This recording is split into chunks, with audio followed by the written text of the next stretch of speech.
Merci pour votre fidélité d'écoute et bienvenue à l'avant-dernier numéro du débat de Nana FM de cette semaine. Mesdames et messieurs, une fois encore, vous qui nous suivez sur la 95.5, le www.nanafm.tg ou encore sur le bouquet Canal Plus numéro 575. Bonjour encore et bienvenue. L'albinisme peut être défini comme étant une anomalie, une mutation génétique héréditaire qui affecte la pigmentation et se caractérise par un déficit de production de mélanine. Elle fait partie du groupe des affections génétiques de la peau aggravées par la lumière solaire. L'albinisme est une maladie aucunement dangereuse si on prend quelques précautions. Quel regard les autres portent aujourd'hui sur les albinos? C'est l'interrogation qui est la nôtre et pour en parler, nous recevons sur notre plateau Tonto Sourou Eric, il est juriste, coordonnateur des programmes et chargé de suivi évaluation de l'Association nationale des personnes atteintes d'albinisme au Togo. Monsieur Tonto Sourou Eric, bonjour. Bonjour Monsieur Nobel. Merci d'être là pour répondre aux questions de nos auditeurs. Merci à vous surtout de m'avoir reçu à votre émission. Alors les auditeurs, vous avez donc la possibilité d'intervenir dans ce débat à partir de 7h35 sur nos deux numéros 91 09 71 71 ou le 96 61 58 58. Je suis Norbert Jouadi, accompagné de Stan Teko à la mise en onde. Une fois encore, merci pour votre fidélité. Avant de commencer, vous voulez bien nous présenter un peu l'Association nationale des personnes atteintes d'albinisme au Togo? Merci beaucoup. L'Association nationale des personnes atteintes d'albinisme, tout simplement abrégée ANAT, est une association à bilan lucratif qui a été reconnue comme une ONG en 2018 par le gouvernement togolais, une ONG de développement bien sûr. Et elle a été créée en 2012 et est dans la promotion et de la protection des droits des personnes atteintes d'albinisme au Togo. Sa vision, c'est d'avoir un Togo où toutes les personnes atteintes d'albinisme jouissent pleinement de leurs droits et contribuent au développement de notre pays. Et ainsi, nous exerçons dans le domaine de la santé, et de l'éducation inclusive des personnes atteintes d'albinisme et de leur insertion socio-économique et professionnelle. Donc, du coup, nous sommes la seule association au Togo d'ordre national qui est dans la promotion et la protection des droits des personnes atteintes d'albinisme dans notre pays. Alors, d'où est venue l'idée d'avoir une association uniquement consacrée aux personnes atteintes d'albinisme au Togo? Merci beaucoup. Il y avait deux constats pour créer notre association. Le premier constat est que les personnes atteintes d'albinisme ne jouissaient pas de leurs droits pleinement comme toutes les autres personnes. Et elles sont discriminées, stigmatisées, rejetées par la société et qu'il n'y avait pas une organisation pour les défendre. Et nous avons constaté d'autres organisations qui ont essayé de se former et défendre les droits de ces personnes-là, mais qui n'ont pas abouti. Et nous, on s'est décidé en 2012 d'essayer aussi de se rassembler, justement parce que c'était aussi un défi, parce que les personnes atteintes d'albinisme elles-mêmes avaient des difficultés à se rassembler et s'autodiscriminent et tout ça là. Donc ce défi aussi de les rassembler et pouvoir ensemble défendre nos droits. Et comme je l'avais dit tantôt, le droit à la santé et le droit à l'éducation inclusive, le droit à l'insertion socio-économique et professionnelle. Donc du coup, l'idée était venue justement de réunir nos forces nous-mêmes, et parce que personne ne peut défendre nos droits plus que nous-mêmes, donc de se réunir et de défendre nos droits. Donc c'était ça un peu le défi qui nous a amené justement à créer notre association en 2012. Alors, est-ce que vous travaillez sur l'ensemble du territoire ou bien c'est juste à Lomé? Et l'Association nationale des personnes atteintes d'albinisme est d'ordre national, et comme ça le dit d'ailleurs. Et sur les 39 préfectures que nous avons au Togo, nous sommes plantés dans 20 préfectures. Ou si vous allez dans les 20 préfectures, dans toutes les 5 régions du Togo bien sûr, nous agissons dans toutes les régions du Togo, mais dans 20 préfectures. Nous sommes plantés dans ces 20 préfectures-là où nous avons des points focaux qui travaillent, nous les appelons les responsables préfectoraux qui travaillent au nom de l'association. Alors, aujourd'hui, est-ce qu'il vous arrive de temps en temps de sensibiliser les populations sur ce qu'est l'albinisme? Bien sûr, c'est d'ailleurs l'une de nos prérogatives, l'une de nos missions justement, et faire connaître un peu plus l'albinisme et passer le message le réel, le message vrai sur l'albinisme, parce que justement l'albinisme est sujet de beaucoup de préjugés, de beaucoup de stéréotypes infondés surtout, parce que il est très méconnu, très méconnu. Bon, vous l'avez défini tantôt, mais peu de gens savent que l'albinisme est une anomalie génétique Et donc, pour ces gens-là, c'est mystérieux, c'est quelque chose à découvrir, peut-être pour certaines personnes de façon positive, pour certaines personnes de façon négative. Donc, du coup, nous avons mis sur nous comme mission justement de faire connaître un peu plus l'albinisme afin de démystifier ce que c'est que l'albinisme. Donc, chaque année, nous organisons des campagnes de sensibilisation auprès de la population, des campagnes de sensibilisation de proximité où nous rassemblons la communauté. D'ailleurs, même très récemment, nous avons rassemblé des leaders communautaires dans les préfectures dans lesquelles nous existons pour les sensibiliser, parce que ce sont ces leaders communautaires-là et surtout les chefs traditionnels qui détiennent encore des us et coutumes et qui peuvent changer les choses dans leur communauté. Donc nous les rassemblons souvent pour leur dire le message de en tout cas leur faire passer le message de ce que c'est que l'albinisme en réalité. Alors, 2012, 2022, nous sommes en 2023, ça fait pratiquement 11 ans. En 11 ans, qu'est-ce qui a changé? Est-ce qu'il y a eu changement de mentalité? On rend grâce à Dieu, parce que, comme je le disais, le défi initial, c'est déjà d'une part de voir les personnes atteintes d'albinisme elles-mêmes se rassembler. Parce que de ne pas s'auto-discriminer, de ne pas s'auto-stigmatiser. Donc c'était un défi pour nous au début, parce qu'en créant l'organisation même, on se disait comment faire pour rassembler ces gens-là. Donc du coup, c'était un défi, et qu'aujourd'hui, on rend grâce à Dieu que ce défi a été relevé. Et ce défi a été relevé, où même on se rassemble tout le temps, on se voit, et en tout cas, c'était quelque chose on rend grâce à Dieu que ça a changé, même au niveau de la personne atteinte d'albinisme. Au niveau de la communauté, oui, il y a de plus en plus des gens qui arrivent à comprendre un peu plus ce que c'est que l'albinisme. Et que, par exemple, moi, je discute avec quelqu'un qui dit, oui, moi, je ne savais pas ça. Et que, par exemple, des gens avec qui j'ai fréquenté ignoraient totalement l'albinisme, qu'aujourd'hui disent, oui, et bon, j'avais tort. Donc, du coup, on peut se dire, oui, il y a beaucoup de choses qui ont changé depuis 11 ans déjà que nous existons. Alors, ma prochaine question, quel regard les gens portent sur vous? Parce que tout de suite, quand on vous voit, on me voit, il y a une grande différence. Quel regard les autres portent sur vous? Merci. Le regard qu'on porte sur nous, je l'ai dit tantôt, ce sont des regards, des préjugés infondés, et des regards stéréotypés. Et des préjugés infondés, bon, pour certains, c'est du côté tout naturellement positif. On vous dit, vous êtes des hommes extraordinaires, des choses, on vous dit, d'ailleurs, même il y a d'autres communautés qui nous idolâtrent et tout ça là. Donc, ce qui est très très bizarre pour moi, par exemple, quand je parle. Et donc, ce sont des regards avec des préjugés très très infondés, ce qui amène justement à des discriminations, à des stigmatisations, et aussi à peut-être des rejets sociaux. Et donc, du coup, par exemple, un papa qui dit que l'enfant là n'est pas le mien, par exemple, et parce que dans ma famille, on ne fait pas d'enfant atteint d'albinisme, soit la femme est allée chercher ailleurs, et que par exemple les gens te voient sur la route, crient au revoir, bonsoir, ou tout cela, ce sont des discriminations, des discriminations et des stigmatisations, ou par exemple si tu veux t'asseoir à côté de quelqu'un qui te dit non, moi, soit tu te lèves, soit la personne se lève, ou ce sont ces actes-là que nous regardons encore dans notre société. Oui, il y a certains regards qui, tout naturellement, pour ces personnes-là, ce n'est rien d'extraordinaire, c'est quelqu'un comme moi, justement, changement de peau, différence de peau. Et oui, il y a de ces regards-là aussi qui nous regardent aussi, qui nous fixent aussi dans la société. Alors, parlant de ces discriminations, quelle est votre expérience personnelle?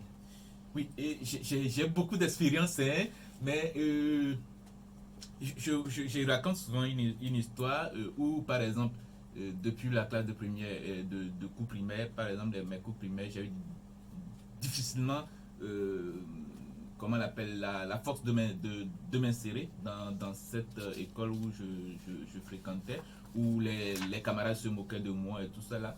J'ai raconté même une histoire très récemment à une amie où, lorsque je venais en classe de seconde, par exemple, je quittais un village pour aller dans une ville pour faire ma classe de seconde, où personne ne voulait s'asseoir dans le même banc avec moi, et que même celle qui était assise derrière moi et n'acceptait même pas que je tourne la tête, et que peut-être c'est grâce à un ami avec qui j'ai fait le collège qui est venu s'asseoir à côté de moi, et que ces rejets-là que j'ai subis tout un semestre, bon, un trimestre j'allais dire, et que peut-être les résultats du premier trimestre qui ont changé les choses et en ma faveur, où les gens ont vu, il il est comme ça, mais il est intelligent, il a des compétences, ou que tout le monde voulait en ce moment-là s'asseoir dans le même bar avec moi et venir être mon ami et tout ça là. Donc oui, j'ai subi aussi beaucoup de ces injustices, de cette discrimination, de cette stigmatisation dans la société. Alors, quand vous parlez de sensibilisation entre-temps, est-ce que vous êtes déjà allé dans les établissements scolaires au lieu de parler aux grandes personnes, parler déjà aux enfants parce que les enfants, le changement de comportement chez les enfants, c'est immédiat des fois. Et d'ailleurs, même c'est une de nos missions aussi, principalement pour une éducation inclusive. Nous avons au sein de notre organisation une responsabilité, un département qui s'occupe justement de l'éducation inclusive, où nous allons de temps en temps dans les établissements. Même hier, notre responsable d'éducation était dans un établissement ici à Lomé, où nous allons justement sensibiliser les élèves et surtout aussi les enseignants, parce que très récemment, même de décembre 2022 à février 2023, nous avons fait une tournée justement pour sensibiliser, former les enseignants justement sur ces discriminations que nous recensons dans les établissements. Et grâce même à nos plaidoyers, il y a une autre circulaire même qui était sortie par le ministère de l'Éducation pour justement, comment on l'appelle là, instruire les chefs d'établissement à mettre dans leur règlement intérieur des sanctions contre ces élèves ou même ces enseignants qui discriminent encore leurs camarades atteints d'albinisme. Alors, l'Association nationale des personnes atteintes d'albinisme au Togo organise une campagne de consultation dermatologique et de prise en charge des cancers de peau chez toutes les personnes atteintes d'albinisme de Lomé. Alors, dites-nous d'abord les maux dont souffrent les personnes atteintes d'albinisme. Merci beaucoup. Les personnes atteintes d'albinisme souffrent souvent et surtout principalement de deux maux. Il y a leur santé cutanée qui est très, très sensible. Les personnes atteintes d'albinisme ne peuvent pas rester sous le soleil plus longtemps. Et passer 15 minutes au soleil pour une personne atteinte d'albinisme sans se protéger est très dangereux pour sa peau. Donc du coup, il y a des lésions cutanées qui amènent jusqu'au cancer de la peau. Donc les personnes atteintes d'albinisme souffrent du cancer de la peau. L'autre chose aussi, il y a la vision qui est très dérangeante chez les personnes atteintes d'albinisme.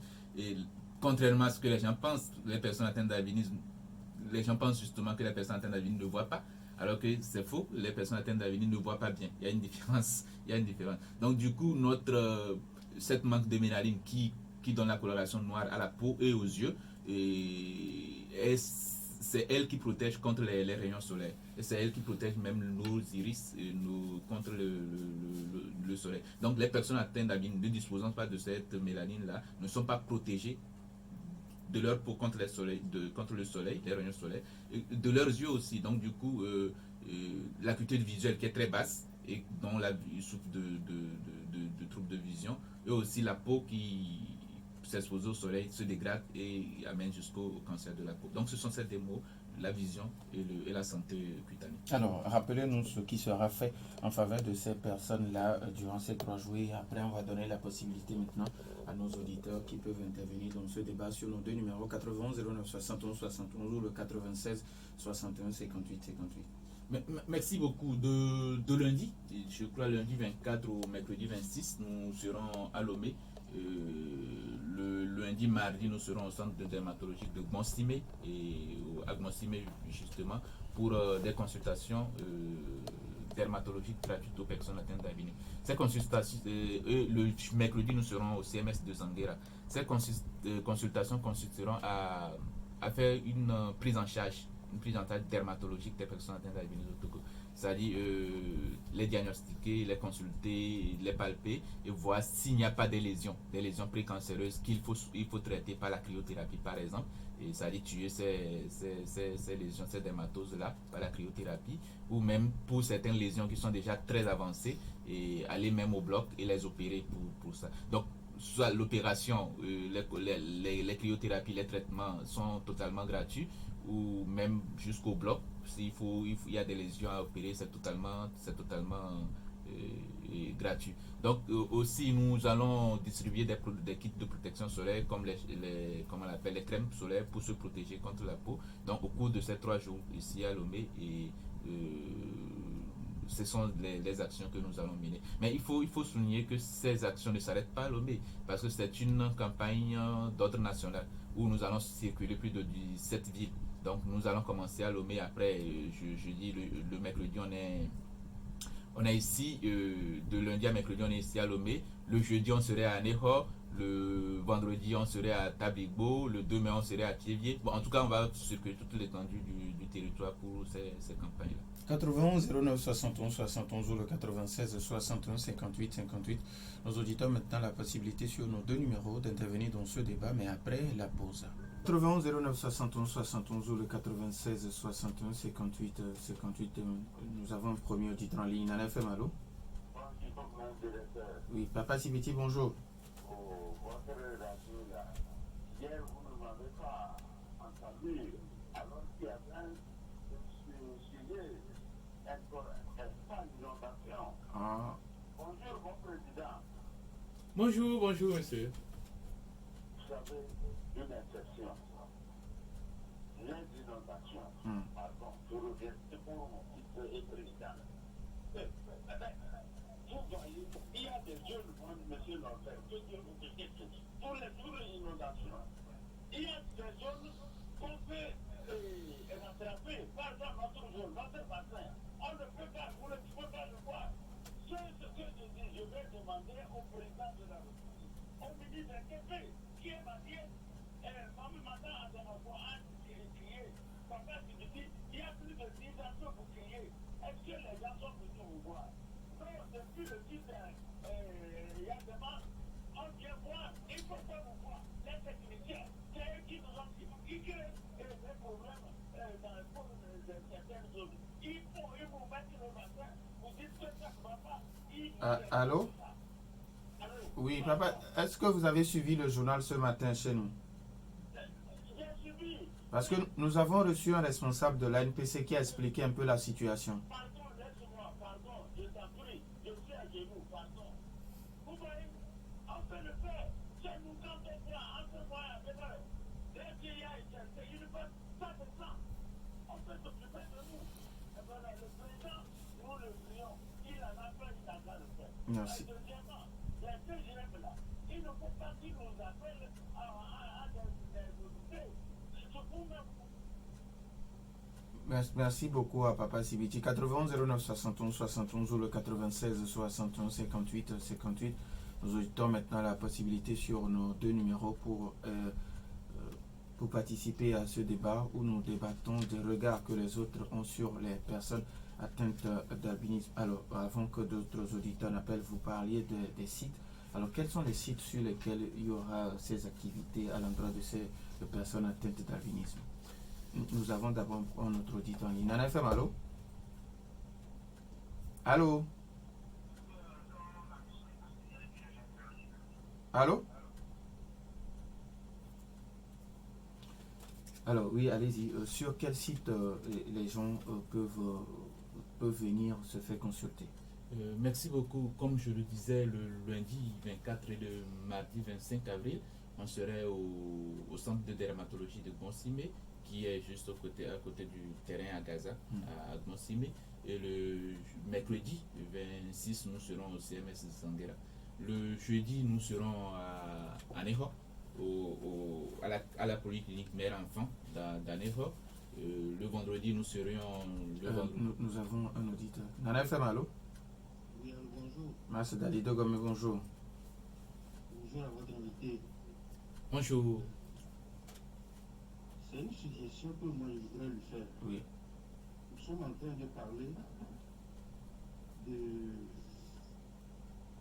des méfaits des réseaux sociaux. Mais dans la vie, rien n'est tout parfait, rien n'est tout mauvais.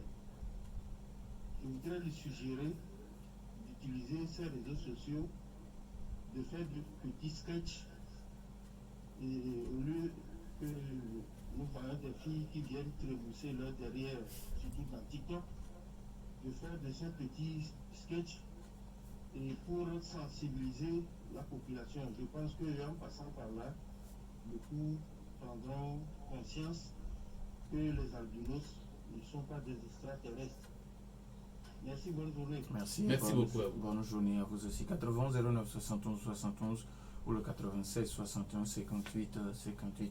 Oui, allez-y.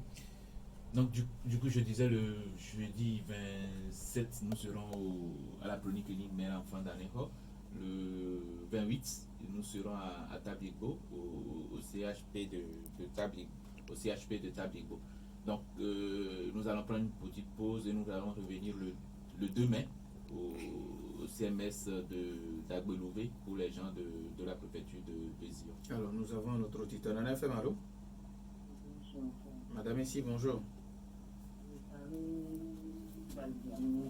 Oui. Est-ce qu'ils ont des outils adéquats pour servir ces gens-là? Ils pourront rien avoir. Et j'ai entendu qu'il a parlé de cancer aussi. Est-ce qu'il peut développer le cancer de la peau? Et puis voilà quoi. Il n'y a rien, on n'a rien entendu. D'accord, merci. Il ne faut même pas dire de plaisante, il ne faut même pas rêver quoi. S'il veut besoin de plaisante, on achète. Merci, merci. D'accord, merci beaucoup. Merci beaucoup à madame ici. 91 09 71 71 ou le 96 61 58 58. Après Tabligo, est-ce qu'il y a encore d'autres localités? Oui, et après Tabligo, nous serons à Palimé, au CHP Palimé. Après CHP Palimé qui sera le 3, le 4 mai, nous serons à Adeta. Et après Adeta, nous serons à Badou à Takpamé, à Nié. Et à Nié et Lavagnon Sotuboua. Nous serons après Sotuboua, nous serons à Sokodé. On serait à Bassar, Kara, ou aussi nous serons à Mango et Dapaon. Donc nous serons aussi à Achamba, Sokodé, que j'avais oublié. Donc au total, ça serait 17 villes dans lesquelles nous allons circuler pour ces campagnes. Alors, madame ici qui vous demande, est-ce qu'aujourd'hui vous avez des structures adéquates pour la prise en charge de ces personnes atteintes d'albinisme? Oui, et c'est une pertinente question, hein, et elle a raison de poser cette question parce que je n'avais pas précisé cela. Nous travaillons aujourd'hui depuis 2018 avec la Société togolaise de dermatologie et cette Société togolaise de dermatologie qui accompagne la NAT depuis 2012 où nous avons déjà réalisé des campagnes de consultation. Nous sommes à notre 6e édition de ces campagnes de consultation dermatologique et de prise en charge des maladies cutanées. Donc ce n'est pas notre première expérience, nous sommes à la 6e expérience d'ailleurs. Donc nous travaillons avec la Société togolaise de dermatologie et le service chirurgie maxillo-faciale du CHU Tokoin. Donc du coup, ce sont les dermatologues du Togo, les chefs dermatos du Togo qui consultent les gens et qui font les prises en charge, pas quand même l'organisation. Donc l'organisation est en partenariat avec ces services-là. Alors aujourd'hui, on parle de consultation tardive où les gens sont albinos, mais les parents on les cache. Est-ce que il vous arrive de trouver quelqu'un dont la situation est déjà grave? Oui, ça très souvent, la plupart des temps, nous trouvons des gens qui sont dans des situations extrêmes où ça a besoin justement des soins palliatifs. Nous les appelons des soins palliatifs où le cancer de la peau est déjà à l'extrême, où souvent ça serait par chimiothérapie.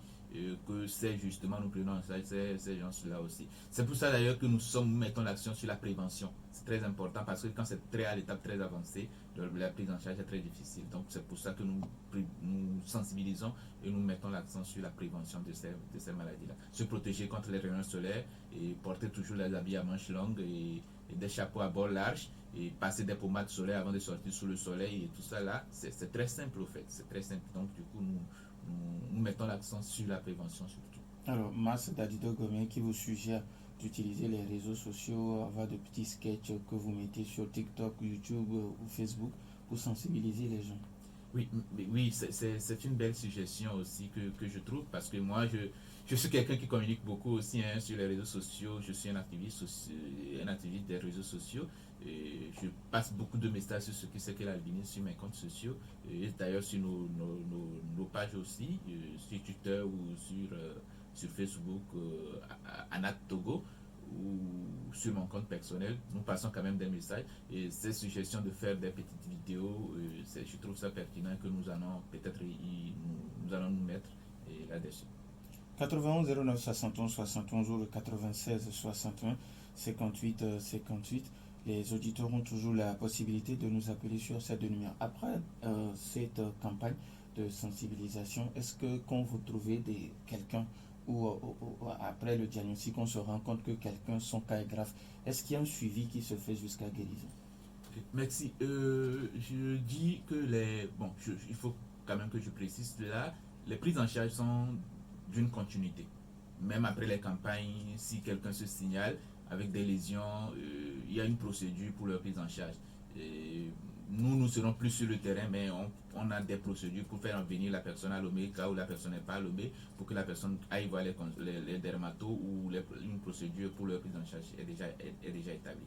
Oui, après les campagnes, il y a des procédures pour la prise en charge des patients qui se signalent. Alors, est-ce que vous avez cherché à comprendre pourquoi les parents souvent cachent les enfants qui sont atteints d'albinisme? Oui, ça c'est, comme je l'ai dit, ce sont comment on appelle, les préjugés. Les préjugés où, par exemple, je vais donner justement un exemple qui me touche souvent, où une enseignante très récemment à Lomé a été renvoyée de son établissement par son directeur d'école, c'est une école privée ici à Lomé, du fait que ses enfants atteints d'albinisme gênent les autres enfants, par exemple. Donc vous voyez cela, où on dit non, tes enfants ne peuvent pas venir à l'école. Ou par exemple, une élève à Agné, où si elle doit manger, par exemple, pendant la récréation, elle doit venir avec son propre plat, ou attendre que tous les autres élèves passent d'abord avant qu'on la reçoive, avant qu'on la serve. Par exemple, ces parents-là ont de la peine pour leurs enfants, déjà pour cette discrimination, donc obligés de cacher leurs enfants. C'est l'aspect que nous ressentons et c'est l'aspect que nous voyons. Il y a aussi cet aspect d'autodiscrimination. Les enfants qui se stigmatisent eux-mêmes et les parents aussi qui discriminent justement ces enfants-là pour faire une différence entre les autres enfants. Donc il y a beaucoup de préjugés autour de l'albinisme, ce qui amène justement à ce rejet même au sein de la famille. Il y a un auditeur qui me demande, pardon, est-ce qu'il y a des recherches qui se font pour trouver des soins ou pour faire produire le corps, la mélanine qui protège contre le soleil? Et l'albinisme ne se soigne pas. En tout cas, jusqu'ici, on n'a pas de solution pour soigner l'albinisme. C'est comme, moi, je ne sais pas, vous l'avez dit, hein, c'est génétique, hein, et que, c'est comme demander si on peut soigner la drépano, au fait. Donc, du coup, peut-être si les recherches se font, pour nous, notre vision n'est pas encore dans ce sens-là. Alors, est-ce qu'aujourd'hui, il faut arriver à faire comprendre aux gens, parce que on dit l'albinisme est une maladie aucunement dangereuse, si on prend des précautions, vous avez essayé de citer quelques précautions, porter des habits manches longues, porter des chapeaux, est-ce qu'il y a l'alimentation aussi, est-ce que ça compte aussi? L'alimentation, non.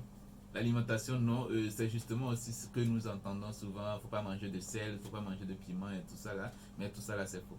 Le seul plus grand ennemi des personnes atteintes d'albinisme, c'est le soleil. À part ça, il n'y a rien d'autre comme alimentation. En tout cas, ce que les médecins nous disent jusqu'ici, c'est à cela que nous tenons. Alors, aujourd'hui, quel apport il y a le gouvernement, il y a le ministère de la Santé, quel apport vous recevez de ces personnes? Le gouvernement, hein, c'est l'appui institutionnel, hein, comme toujours. Et je l'ai dit tantôt, si le ministère de la Santé n'accepte pas justement ces campagnes de consultation, on ne peut pas les réaliser. Donc, c'est l'autorisation, l'appui institutionnel. Oui, je vous autorise à aller faire ces campagnes de consultation dans les centres justement de public du Togo. Donc, cet appui, nous l'avons auprès du gouvernement. Aussi, il y a le ministère des Droits de l'Homme aussi, qui est un ministère et qui nous appuie pour justement promouvoir les droits des personnes atteintes d'albinisme au Togo, un ministère très attentif à nos causes, le ministère de l'Action sociale aussi qui est là pour nous soutenir dans nos plaidoyers et tout ça. Donc oui, nous recevons du gouvernement en général de cet appui institutionnel et je disais tantôt aussi qu'il y avait une autre circulaire qui était sortie pour l'éducation et tout ça là. Donc oui, il y a cet appui du gouvernement qui est là quand même de façon institutionnelle.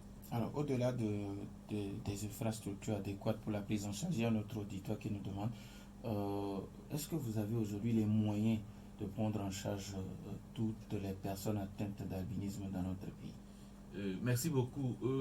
Il y a une fondation, la fondation Pierre Fabre, qui est une fondation française qui travaille sur l'albinisme au Togo et qui justement accompagne la NAT depuis 2018 et a pouvoir mener ces campagnes de consultation de prise en charge. Donc oui, nous avons un partenaire qui s'occupe justement de cette prise en charge de façon gratuite. Donc oui, la NAT pouvait dire qu'elle a les moyens pour cette prise en charge. Alors, quelles sont vos perspectives pour les 5 prochaines à venir? Les perspectives sont d'ordre, comment le dire, de façon générale, c'est d'avoir un plan d'action national sur l'albinisme au Togo.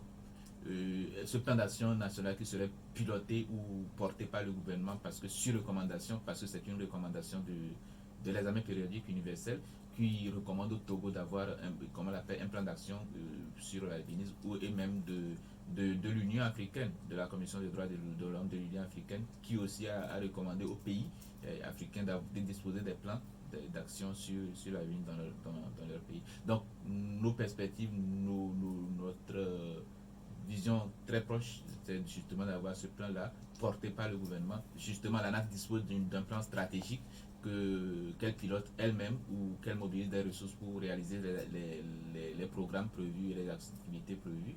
Oui, il serait pour nous très, très, très intéressant quand même que ce plan national soit porté par le gouvernement, que soit mis en place. Aussi, cette vision aussi, c'est de s'installer dans toutes les préfectures et de toucher presque toutes les personnes atteintes d'albinisme du Togo. Je l'ai dit tantôt, nous n'existons que seulement 20 préfectures sur les 39, ce qui veut dire qu'il y a d'autres personnes atteintes d'albinisme que nous ne touchons pas encore, qui peut-être meurent de cancer de peau dans leur coin et qui sont souvent aussi discriminés dans leur coin parce que le message n'est pas encore arrivé dans ces communautés-là. Donc du coup, c'est de s'étendre sur toute l'étendue du territoire aussi. Et c'est de mobiliser de plus de ressources justement pour pouvoir prendre en charge toutes les personnes atteintes d'albinisme à travers nos actions. Il y a un auditeur également qui me demande est-ce que vous avez dans vos perspectives de construire la maison des personnes atteintes d'albinisme ou quand une personne atteinte d'albinisme, au lieu de se cacher, peut venir